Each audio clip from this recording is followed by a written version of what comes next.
What mysteries does the last free-flowing river hold?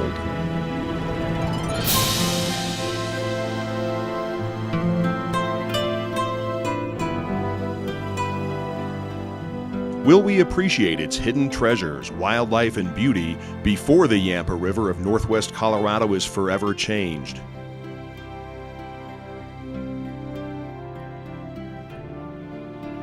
The enigmatic cascading Yampa River is the last major free-flowing river in the 7-state Colorado River Basin.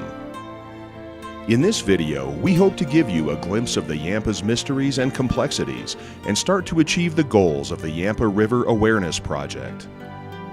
The goal of the Yampa River Project is to document the characteristics of the free-flowing Yampa River, its vulnerability, and the importance of protecting it for future generations.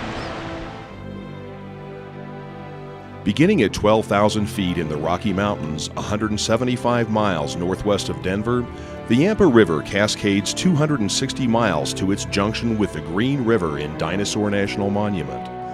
The waters of the Yampa then become a major component of the Green River, which is the largest tributary of the Colorado River as it flows through Canyonlands and Grand Canyon National Parks.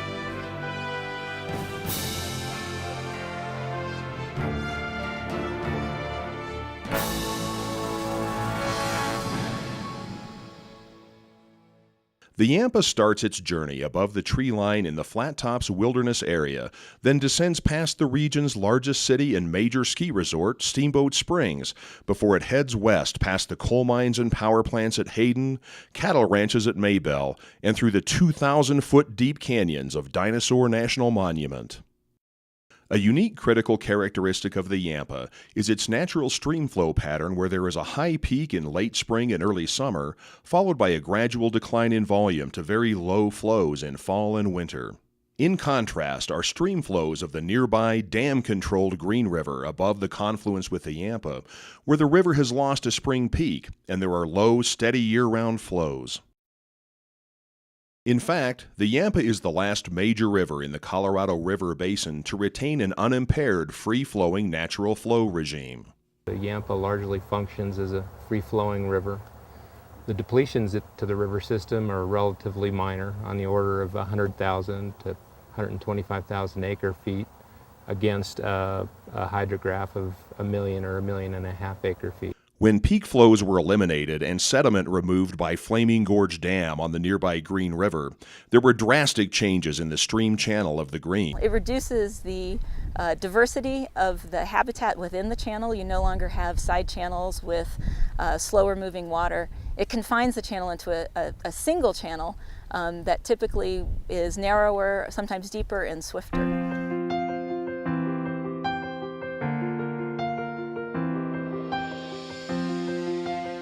The Yampa River flows and the incised canyons provide the habitat for diverse, vibrant ecosystems that support a wide range of wildlife.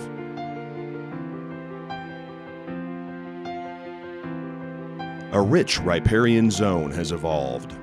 Here along the Yampa, we're finding that there's a lot of box elder, a lot of tree species, cottonwood, a lot of grasses. It's a very lush place.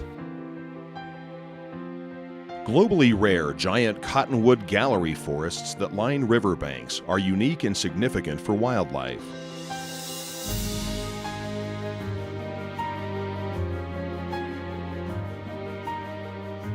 The ecology of this area, the environmental attributes that exist here, are also very dependent on the natural flows of the Yampa River. The Yampa is one of the last major free-flowing rivers in the western United States. And it's that free-flowing nature and the hydrograph that's associated with that free-flowing nature that this ecosystem has adapted to. And So that globally rare forest is dependent on that. The agricultural community is dependent on the flows in the Yampa River. And then there are 4 endangered fish species that are also dependent on the flows in the Yampa River as well. Wildlife, such as beaver, have co-evolved with cottonwoods, which in turn depend on high spring flows for their reproduction. The Yampa River, with its flood regime, every spring you get this big surge of water that comes down, and it's carrying a lot of sediment. And as the water levels start dropping, the sediment starts coming out, and you develop these point bars. And so the point bars are basically beds where cottonwood trees can germinate and start growing. And what that means for the cottonwood trees is you get these really mature big stands of cottonwoods. And on the Green River, which is kind of a sister river to the Yampa, but it has been dammed up, and its Flaming Gorge Dam has had a big influence on the riparian system. So on the Green River, what you see is the cottonwood trees, there is no recruitment, meaning there's really no young trees that are coming up. So in 40, 50 years, the old trees that exist on that system are going to die out, and you're going to be left with the system without cottonwood trees.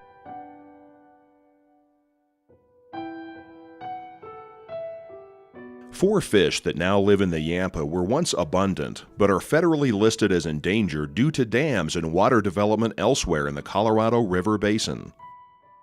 One of these endangered fish, the Colorado pike minnow, is no minnow at all as it grows to over 65 pounds and migrates up to 300 miles to spawn.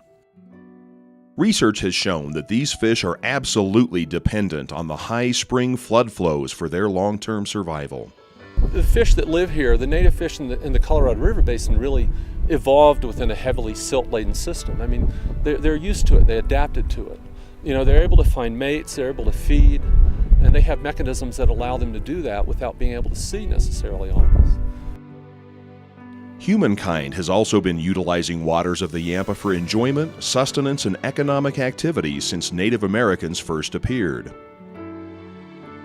The region has an abundance of energy resources from coal to oil and natural gas, with prospects for more drilling, electrical power plants, and the first oil shale plant.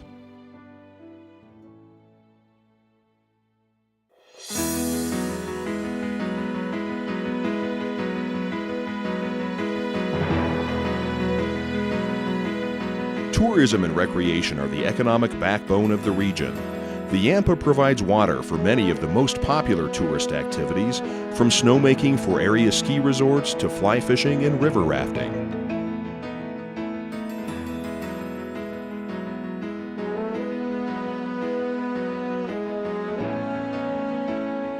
Recreation is a new player in this water equation.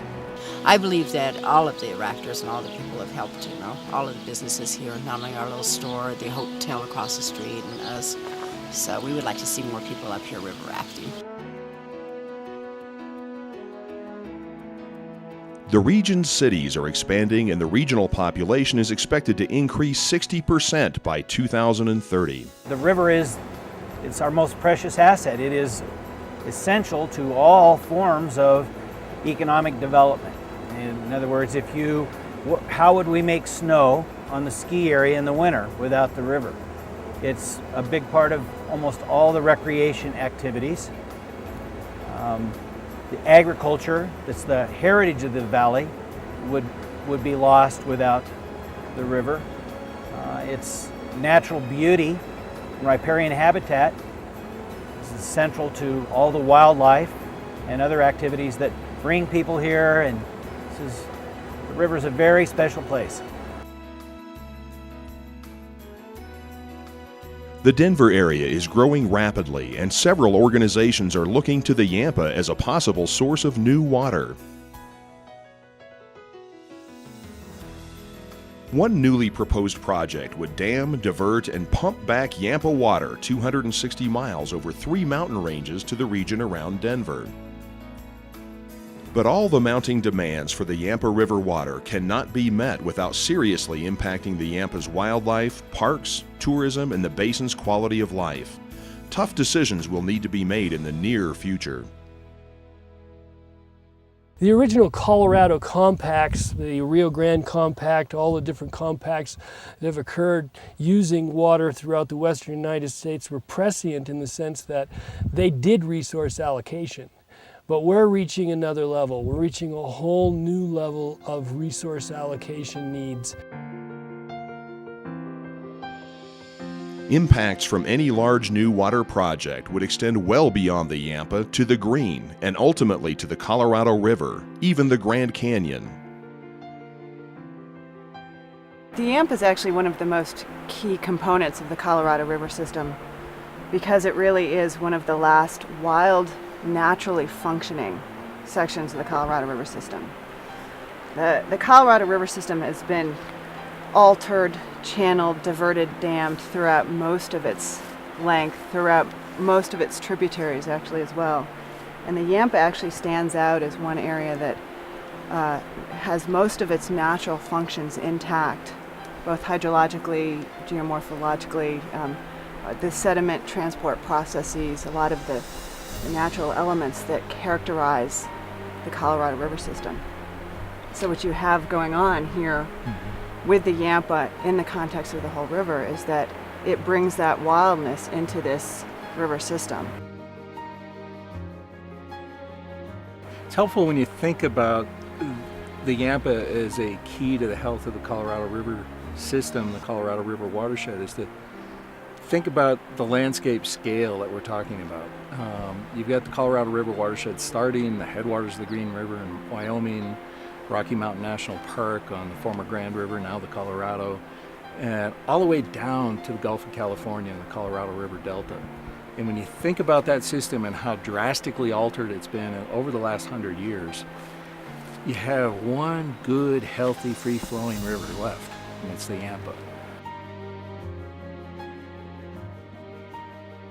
Today, the waters of the Yampa are again the target of major water development proposals.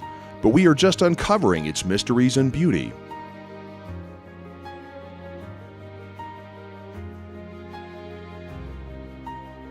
Will we as a society be able to keep the Yampa free-flowing, wild and healthy, while managing water use and allowing for regional growth? How can we do this? We are seeking funding to complete and distribute a 70-minute detailed video building and expanding upon this introductory video and including alternatives to the proposed trans-basin diversion. The project plans to distribute the final video to a wide audience through numerous channels and by making presentations to local, regional, and national groups. But we cannot do this without financial support. We seek your financial assistance to finish this critically important project. There are new threats to the Yampa that could alter it forever, so we cannot wait any longer.